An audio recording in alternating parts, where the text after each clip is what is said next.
785 contrôles antidopage en 2015, seulement 127 en 2024. 6 fois moins de tests, pile au moment où cette équipe est devenue la plus dominante de l'histoire du rugby. Coïncidence ? Beaucoup n'y croient pas. Bienvenue en Afrique du Sud, championne du monde en titre, la meilleure équipe de la planète, et sans doute la plus trouble. Parce que derrière les 4 coupes du monde et les records, il y a une longue liste de choses dont personne n'aime trop parler. Des joueurs qui disparaissent du jour au lendemain, un sélectionneur qui terrorise les arbitres, des caméras cachées, et une question qui hante le rugby mondial depuis des années. Est-ce qu'ils sont juste les meilleurs, ou est-ce qu'ils cachent quelque chose ? Aujourd'hui, on va tout déballer, le prouver comme le supposer. Et je te préviens, à la fin, tu verras plus cette équipe de la même manière. Avant de plonger dans cette histoire, un petit mot. Cette chaîne est encore jeune et on s'est fixé un objectif, atteindre les 1000 abonnés dans les prochains jours. Si t'aimes le rugby et les grandes histoires comme celle-ci, abonne-toi et lâche un pouce bleu. Ça nous aide énormément à grandir et avec toi, on va y arriver. Allez, c'est parti. Avant de parler des zones d'ombre, il faut d'abord regarder la lumière. Parce que pour comprendre pourquoi cette équipe fascine autant, il faut mesurer à quel point elle écrase tout le monde. Et là, les chiffres donnent le tournis. L'Afrique du Sud, ce sont les champions du monde en titre. Mais pas seulement. Ce sont les recordmen absolus de la Coupe du Monde, avec 4 titres, 95, 2007, 2019 et 2023. Personne n'a fait mieux dans l'histoire de ce sport. La Nouvelle-Zélande, l'autre monstre du rugby mondial, en a 3. L'Australie 2, l'Angleterre une seule. Les Springboks, eux, sont tout seuls au sommet. Et le plus impressionnant, c'est leur régularité récente. En 2019, ils sont champions du monde au Japon. 4 ans plus tard, en 2023, ils remettent ça en France, en battant la Nouvelle-Zélande 12-11 dans une finale de folie au Stade de France. 2 titres mondiaux de suite, un doublé que seules 2 équipes ont réussi dans toute l'histoire de la Coupe du Monde. La Nouvelle-Zélande en 2011 et 2015, et donc l'Afrique du Sud. Et cette domination, elle ne s'arrête pas aux Coupes du Monde. Aujourd'hui, l'Afrique du Sud est numéro 1 mondial, et pas d'un cheveu. Elle compte près de 3 points d'avance sur la Nouvelle-Zélande au classement de World Rugby, un écart important à ce niveau, et elle trône en tête depuis presque un an. Autrement dit, c'est pas une équipe qui passe devant de temps en temps, c'est une équipe installée sur le trône, que personne n'arrive à déloger. Mais si tu veux un seul match qui résume leur puissance, prends celui-là. En 2025, lors du Rugby Championship, les Springboks se déplacent en Nouvelle-Zélande à Wellington et collent 43-10 aux All Blacks. 33 points d'écart. Pour bien comprendre ce que ça veut dire, c'est tout simplement la plus lourde défaite de l'histoire de la Nouvelle-Zélande, la plus grosse gifle jamais reçue par l'équipe la plus mythique du sport, infligée par les Sud-Africains. Et c'était pas un accident. La même année, en fin de saison, les Boks partent en tournée en Europe et gagnent absolument tout. La France, l'Italie, l'Irlande et un incroyable 73-0 contre le Pays de Galles. Un carton plein sans le moindre faux pas. Et puis, il y a le capitaine, Siya Kolisi. Et lui, c'est une autre histoire. Kolisi est le premier capitaine noir de l'histoire des Springboks, dans un pays marqué au fer rouge par l'apartheid. Sous son brassard, l'Afrique du Sud a soulevé 2 coupes du monde d'affilée, ce qui fait de lui le capitaine le plus décoré de l'histoire de son pays. Il est même le seul capitaine Springbok à avoir battu les All Blacks 4 fois de suite. Un leader respecté sur toute la planète rugby, devenu un symbole national bien au-delà du sport. Voilà le décor, une équipe qui gagne tout, qui écrase les plus grands, portée par un capitaine légende et un palmarès que personne n'égale. Sur le papier, c'est l'histoire parfaite, le récit d'une nation qui domine le monde avec la manière. Sauf que derrière cette façade dorée, il y a une autre histoire, beaucoup moins belle. Une histoire faite de polémiques, de sanctions et de soupçons qui collent à la peau de cette équipe depuis des années. Et c'est là que ça devient vraiment intéressant. Cette domination, elle n'est pas tombée du ciel. Elle a un architecte, un seul homme qui a tout changé. Rassie Erasmus. Quand Erasmus prend les rênes de l'équipe en 2018, l'Afrique du Sud est au fond du trou.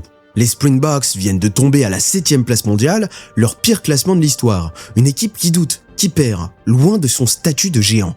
Et en 18 mois seulement, il la transforme en championne du monde. 1 an et demi pour remonter de tout en bas jusqu'au titre mondial. C'est l'un des redressements les plus rapides et les plus spectaculaires de l'histoire du rugby. Depuis, tout ce que touche cette équipe se transforme en or. Et Erasmus est devenu une sorte de gourou, adoré chez lui, redouté partout ailleurs.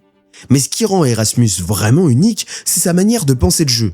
Le mec est un inventeur, un stratège qui n'a peur de rien. Et sa trouvaille la plus célèbre, c'est le Bomb Squad. En français, l'escouade de démolition. Le principe est simple mais redoutable. Sur un banc de rugby, t'as 8 remplaçants. Normalement, tu mets 5 avant et 3 arrière pour garder de l'équilibre. Erasmus, lui, décide de tout casser. Il remplit son banc d'avant. 6, puis carrément 7 avants pour un seul arrière. C'est ce qu'on appelle le 7-1. Pourquoi c'est aussi vicieux? Parce que les avants, ce sont les gros bras, les colosses qui font le combat physique. En gardant 7 monstres frais sur le banc, l'Afrique du Sud peut envoyer une vague de chair fraîche en seconde période, au moment exact où les adversaires commencent à fatiguer. Pendant que l'autre équipe est cuite, les Box balancent des géants qui n'ont même pas transpiré. Et le plus fou, c'est que ce fameux 7-1 est né presque par hasard. La première fois qu'il apparaît à Twickenham, en 2023 contre les All Blacks, c'est à cause d'une blessure de dernière minute d'un arrière, remplacé au pied levé par un avant.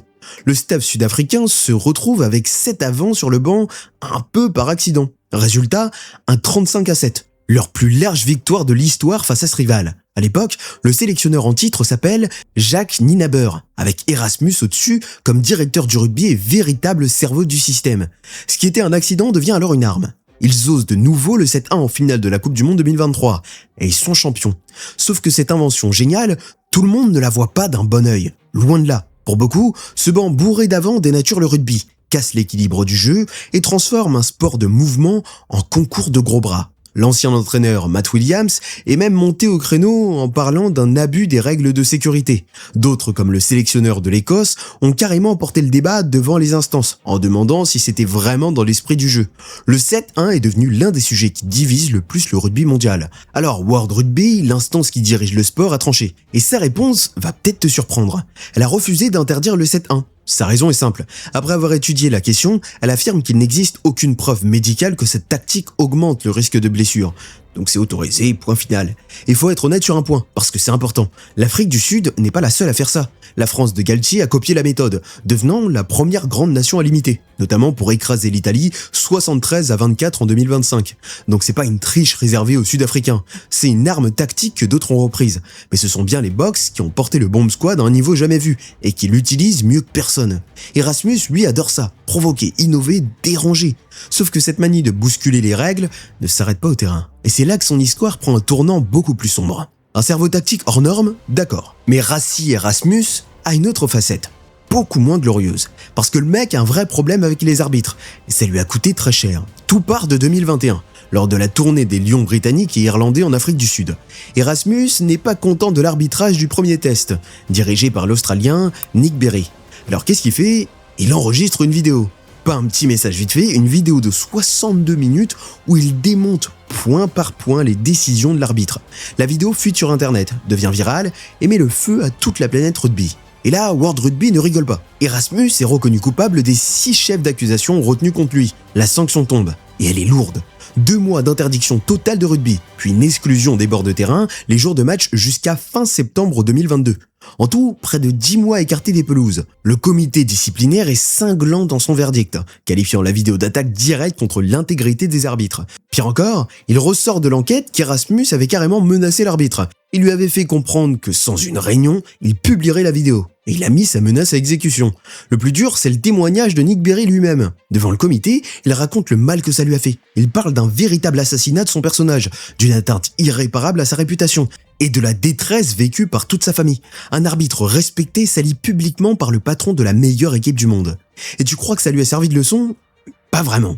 Un an plus tard, en novembre 2022, rebelote. Erasmus est de nouveau suspendu, cette fois pour 2 matchs, après avoir posté une série de clips visant l'arbitre anglais Wayne Barnes, le récidiviste.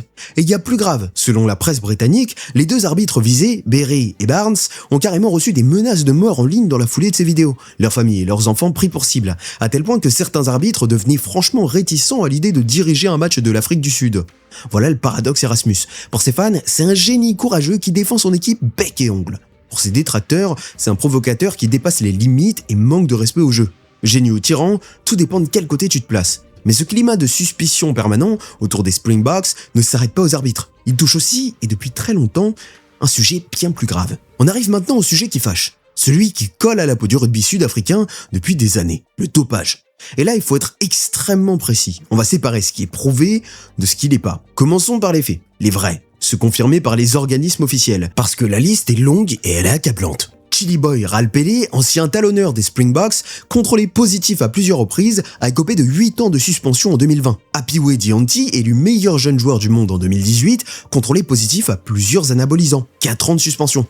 Et le plus lourd, 2 champions du monde 2019 tombés pour dopage. L'ouvreur Elton Yankis, 4 ans de suspension en 2024. L'ailier Sibusi Son Kosi, 3 ans de suspension la même année. 2 mecs qui avaient soulevé la Coupe du Monde sanctionnés pour dopage.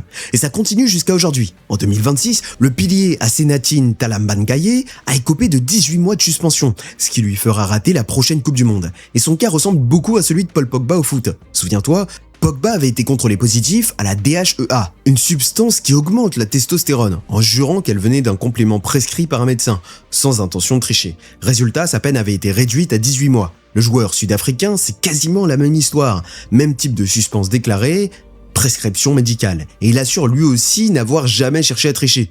Mais comme pour Pogba, la sanction est quand même tombée. Là où ça devient vraiment troublant, c'est quand tu regardes les contrôles. Selon les données de l'Agence mondiale antidopage, le nombre de tests réalisés en Afrique du Sud a été divisé par 6 en moins de 10 ans. De 785 tests en 2015, on est tombé à 127 en 2024. 6 fois moins de contrôles, pile pendant la période où l'équipe écrase le monde. Forcément, ça pose des questions. Maintenant, place à l'honnêteté totale, parce que c'est important. Tout le reste, ce sont que des rumeurs. La presse britannique adore sous-entendre que les Springboks ont un problème de dopage généralisé, mais aucune preuve n'a jamais été apportée contre les cadres actuels de l'équipe. Colissi, Edzebet, De Clercq, les stars d'aujourd'hui n'ont jamais été contrôlés positifs. Jamais. Accuser toute une équipe à cause des fautes de certains, ce serait malhonnête. Les cas sont réels, nombreux, prouvés. Mais ils ne concernent pas tout le monde. Et cette nuance, elle change tout pour la suite de notre histoire. Le dopage et les arbitres ne sont que le début. Autour de cette équipe, les affaires s'accumulent tellement qu'on finit par se demander si c'est vraiment hasard. Et certaines méritent qu'on s'y arrête. Il y a par exemple cette histoire d'espionnage. En 2021, toujours pendant la fameuse tournée des Lions, le sélectionneur adverse, Warren Gatland, accuse carrément les Springboks de l'avoir espionné. Selon lui, l'Afrique du Sud aurait loué une maison surplombant le terrain d'entraînement des Lions, avec une caméra à longue portée installée en hauteur pour filmer leurs séances. Ce qu'il a mis sur la piste, c'est un plaquage parfait d'un joueur sud-africain sur une combinaison que les Lions n'avaient jamais montrée en match. Gatland en est convaincu. Ils étaient surveillés. Et il y a même cette photo célèbre d'Erasmus sur le terrain, une feuille à la main, où l'on croit distinguer les codes de jeu adverses.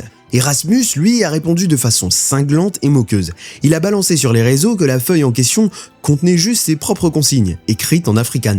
Bravo, ils ont réussi à déchiffrer notre plan de jeu en afrikaans. S'est-il moqué. Pour lui, ces accusations ne sont que des ragots malveillants, et il a demandé que ça cesse. Espionnage réel ou parano d'un adversaire vexé, personne n'a jamais rien pu prouver. Mais l'histoire colle une couche de plus au dossier. Un autre genre de polémique, plus vicieuse, tourne autour de l'argent. Fin 2025, l'Afrique du Sud accepte de jouer un match contre le Pays de Galles à Cardiff, en dehors des fenêtres internationales officielles.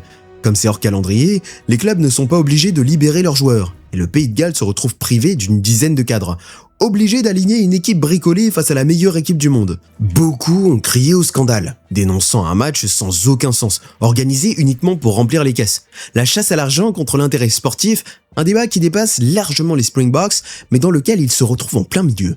Espionnage, calendrier, arbitrage, dopage, mais tout ça bout à bout, et tu comprends pourquoi cette équipe traîne une réputation sulfureuse. Trop d'affaires pour que ce soit un hasard, diront certains. Une simple cible facile parce qu'elle gagne trop, diront les autres. Cette question mérite qu'on regarde enfin l'autre côté de la médaille. Alors, après tout ça, comment juger cette équipe? Est-ce qu'on a affaire à une bande de tricheurs ou à une équipe de légendes injustement salies? La vérité, comme souvent, est plus nuancée. Et pour être juste, il faut regarder l'autre visage des Springboks. Parce que cette équipe, c'est pas qu'une histoire de polémique. C'est aussi l'un des plus beaux symboles de tout le sport mondial. Pour le comprendre, il faut remonter à l'époque de l'apartheid, ce régime de ségrégation raciale qui a déchiré l'Afrique du Sud pendant des décennies. À cause de ce système, le pays a été banni du sport international. Les Springboks ont été carrément exclus des 2 premières Coupes du Monde, en 1987 et en 1991. L'équipe était vue comme le symbole du régime blanc, un emblème de l'oppression. Et puis, il y a eu 95. Le pays tout juste sorti de l'apartheid organise la Coupe du Monde. Nelson Mandela, premier président noir, comprend que ce sport honni par une partie du peuple peut devenir un outil de réconciliation. Les Springboks gagnent le titre à la maison. Mandela remet le trophée au capitaine en portant le maillot vert. Et toute une nation, noire et blanc, pleure ensemble. Ce jour-là, le rugby a littéralement aidé à réunir un pays. Aucune équipe au monde ne porte une histoire aussi lourde et aussi belle. Et cette histoire, elle continue aujourd'hui. En 2018, Siya Kolisi devient le premier capitaine noir des Springboks, une première en 127 ans d'histoire de l'équipe. Avant lui, 60 capitaines s'étaient succédés, tous blancs. Un gamin qui a grandi dans la pauvreté d'un township, qui regardait les matchs sans télé chez lui, devenu le patron de l'équipe et double champion du monde. Quand il soulève la Coupe du Monde en 2019 puis en 2023, c'est pas qu'une victoire sportive, c'est un symbole immense pour tout un pays. Alors voilà le vrai portrait, celui qui rassemble les deux faces. D'un côté, une machine tactique géniale, des exploits que personne n'égale, une histoire bouleversante. De l'autre, un sélectionneur qui dérape avec les arbitres, des scandales de dopage bien réels, des soupçons qui reviennent sans cesse.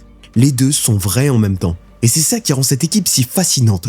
Elle n'est ni toute blanche, ni toute noire. Elle est humaine, avec sa grandeur et ses fautes. Alors, exploit au scandale. À toi de trancher. Équipe de légende salie par quelques brebis galeuses ou machine à gagner prête à tout pour rester au sommet? Dis-moi ce que t'en penses en commentaire. Et si cette vidéo t'a plu, lâche un pouce bleu et abonne-toi pour ne rien rater des prochaines.